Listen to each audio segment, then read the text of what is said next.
మంగళగిరి నుండి పోటీ చేస్తున్నటువంటి జై భీమ్ భారత్ పార్టీ అధినేత శ్రవణ్ ప్రస్తుతం హైకోర్టు లాయర్గా తన పూర్తి శక్తులు ప్రదర్శిస్తున్నారు. అందులో ఏదైతే దస్తగిరి తరపున వేసిన పిటిషన్, షర్మిల మీద అట్లాగే సునీత మీద వేసిన పిటిషన్ ఇప్పుడు విచారణకి కోర్టు స్వీకరించింది.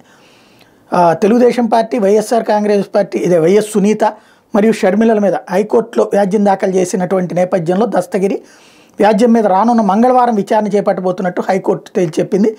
షర్మిల, బీటెక్ రవి, తెలుగుదేశం పార్టీ అధ్యక్షుడు నారా చంద్రబాబు నాయుడు, వైఎస్ సునీత పదే పదే వైఎస్ వివేకానంద రెడ్డి హత్య కేసును రాజకీయ ప్రయోజనాల కోసం వాడుతున్నారని దస్తగిరి ఆరోపణ. ఎలక్షన్ కోడ్ అమల్లో ఉన్నటువంటి ఇట్లాంటి తరుణంలో పవర్ పాయింట్ ప్రజెంటేషన్ ఇవ్వడం ఎలక్షన్ నిబంధనలకు విరుద్ధమని ఈ వార్తలను పదే పదే ప్రచారం చేస్తున్నటువంటి ఏబిఎన్, టీవీ5, ఈటీవీలను కూడా ప్రతివాదులుగా చేర్చాడు దస్తగిరి. ఎలక్షన్ నిబంధనలో స్పష్టంగా వ్యక్తిగతమైన అంశాలు ప్రస్తావించకూడదని ఉన్న వైఎస్ సునీత మరియు వైఎస్ షర్మిల తెలుగుదేశం పార్టీ ప్రోత్సాహంతో ఈ కేసును తమ రాజకీయ ప్రయోజనాల కోసం వాడుతున్నారని దస్తగిరి ఆరోపిస్తున్నాడు. వీళ్ళ మీద తక్షణమే కేసు నమోదు చేసి చర్యలు తీసుకోవాలని ఎలక్షన్ కమిషన్కి ఇచ్చినటువంటి రిపోర్ట్లో దస్తగిరి కోరాడు. పులివెందుల నుండి పోటీ చేస్తున్న తనకు రాజకీయంగా హత్య కేసు తీవ్ర ఇబ్బందిగా మారబోతుంది అన్నాడు దస్తగిరి.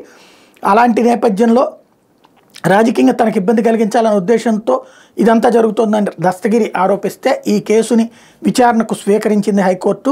మంగళవారం, బుధవారం ఏం విచారణకు వస్తుందో చూడాలి.